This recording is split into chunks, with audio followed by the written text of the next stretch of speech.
സഹോദരങ്ങളെ, ഇന്ന് നമുക്ക് ലൂർദ് മാതാവിനെ കുറിച്ച് ധ്യാനിക്കാം. ഫ്രാൻസിന്റെ തെക്കു പടിഞ്ഞാറ് ഭാഗത്തായി പിരനീസ് പർവ്വതനിരകളുടെ അടിവാരത്ത് സ്ഥിതി ചെയ്യുന്ന മനോഹരമായ ചെറിയ ഒരു പട്ടണമാണ് ലൂർദ്. മാതാവ് പ്രത്യക്ഷപ്പെടുന്നതിന് മുൻപ് അധികം വിഖ്യാതമല്ലാതിരുന്ന ഈ നഗരം ഇന്ന് ലോകത്തിലെ ഏറ്റവും പ്രശസ്തമായ മരിയൻ തീർത്ഥാടന കേന്ദ്രമാണ്.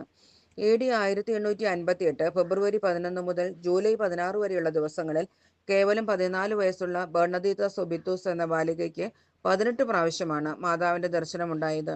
ലൂർദ് നിവാസികളായ ബെർണദീത്ത സുബേത്തൂസും സഹോദരി ടൊയ്നേറ്റയും കൂട്ടുകാരി ജീൻ അബാദിയെയും അമ്മയുടെ നിർദ്ദേശപ്രകാരം വിറക് ശേഖരിക്കാനായി വീട്ടിൽ നിന്നും 1.5 കിലോമീറ്റർ ദൂരമുള്ള ഗാവെ നദിക്കരയിൽ പോയി.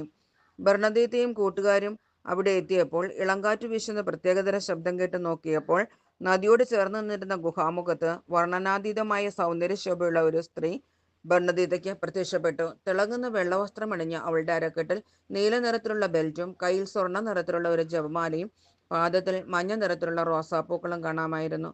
ഭയന്നു വിറച്ച ബെർണദീത്ത തന്റെ കയ്യിൽ കരുതിയിരുന്ന ജപമാല എടുത്ത് പ്രാർത്ഥിക്കാൻ ശ്രമിച്ചെങ്കിലും സാധിച്ചില്ല. സ്ത്രീ തന്റെ കയ്യിലുള്ള ജപമാല എടുത്ത് പ്രാർത്ഥിച്ചപ്പോഴാണ് ബെർണദീത്തയ്ക്കും അതിന് സാധിച്ചത്. ജപമാല പ്രാർത്ഥനയുടെ അവസാനം ദർശനം അവസാനിക്കുകയും ചെയ്തു. 1858 ഫെബ്രുവരി 11 നടന്ന ഈ ദർശനം ബെർണദീത്തയുടെ കൂടെയുള്ളവർക്ക് കാണാൻ സാധിച്ചില്ല. ബെർണദീത്ത അവരോട് സംഭവം വിവരിക്കുകയും മറ്റാരോടും പങ്കുവെക്കേണ്ടെന്ന് ആവശ്യപ്പെടുകയും ചെയ്തു. എന്നാൽ വിലക്ക് ലംഘിച്ച് സഹോദരി ഈ വിവരം അമ്മ ലൂയിസയോട് വെളിപ്പെടുത്തി. എന്നാൽ ഇത് വിശ്വസിക്കാതിരുന്ന അമ്മ അവരെ ആ സ്ഥലത്തേക്ക് പോകുന്നതിൽ നിന്നും വിലക്കുകയും ചെയ്തു. ഈ സംഭവം നടന്ന് 3 ദിവസങ്ങൾക്ക് ശേഷം ബെർണദീത്തയ്ക്ക് ദർശനം ലഭിച്ച സ്ഥലത്ത് വീണ്ടും പോകുന്നതിന് ഉൾവിളിയുണ്ടായി. അവളുടെ നിർബന്ധത്തിന് വഴങ്ങി മാതാപിതാക്കൾ അതിന് അനുവാദം നൽകി. ബെർണദീത്തയും കൂട്ടുകാരും അവിടെ എത്തി ജപമാല ചൊല്ലുവാൻ ആരംഭിച്ചു. ഒരു രഹസ്യം ചൊല്ലിക്കഴിഞ്ഞപ്പോൾ വീണ്ടും അതേ സ്ത്രീ അവർക്ക് മുൻപിൽ പ്രത്യക്ഷപ്പെട്ടു. ആ സമയത്ത് തന്റെ കയ്യിൽ കരുതിയിരുന്ന വാഴ്ത്തിയ വെള്ളം ആ ദിശയിലേക്ക് ബെർണദീത്ത തളിച്ചു. എന്നാൽ ആ സുന്ദര രൂപം അവളെ നോക്കി മന്ദഹസിക്കുക മാത്രം ചെയ്തു. ജപമാല പ്രാർത്ഥന പൂർത്തിയാകുന്നതുവരെ ആ രൂപം അവരോടൊത്തുണ്ടായിരുന്നു. മാതാവിന്റെ മൂന്നാമത്തെ ദർശനം ലഭിക്കുന്നത് ഫെബ്രുവരി 18 ഈ സമയത്ത് ആദ്യമായി മാതാവ് അവളോട് സംസാരിച്ചു.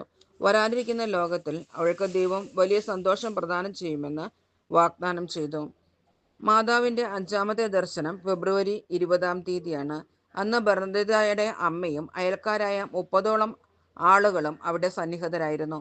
മാതാവ് ഈ സമയത്ത് ബെർണദീത്തയെ ഒരു പ്രത്യേക പ്രാർത്ഥന പഠിപ്പിക്കുകയും അത് അവൾ ദിവസവും ചൊല്ലുകയും ചെയ്തിരുന്നുവെന്ന് പിന്നീട് അവൾ തന്നെ രേഖപ്പെടുത്തിയിരിക്കുന്നു.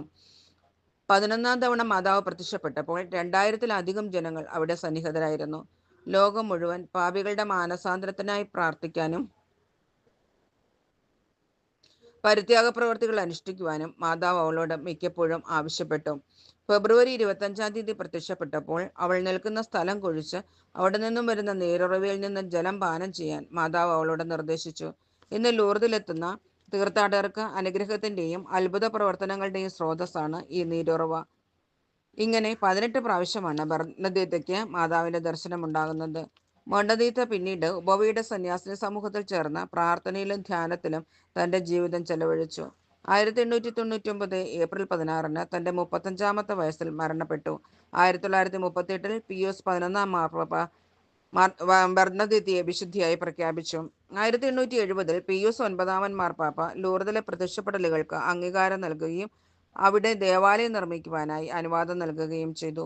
ഇന്ന് ലക്ഷക്കണക്കിന് രോഗികളാണ് അനുഗ്രഹത്തിനും ആശ്വാസത്തിനുമായി ഓരോ വർഷവും ലൂർദിലേക്ക് എത്തുന്നത്. വയനാട്ടിൽ പള്ളിക്കുന്ന് ലൂർദ് മാതാ ദേവാലയ തിരുനാൾ ഫെബ്രുവരി 2 മുതൽ 18 വരെയാണ് ആഘോഷിക്കുന്നത്. കിഴക്കിന്റെ ലൂർദ് എന്നാണ് പള്ളിക്കുന്ന് പള്ളി അറിയപ്പെടുന്നത്. നമുക്കും ലൂർദ് മാതാവിന്റെ മുൻപിൽ നമ്മുടെ വിഷമങ്ങൾ സമർപ്പിച്ച് പ്രാർത്ഥിക്കാം.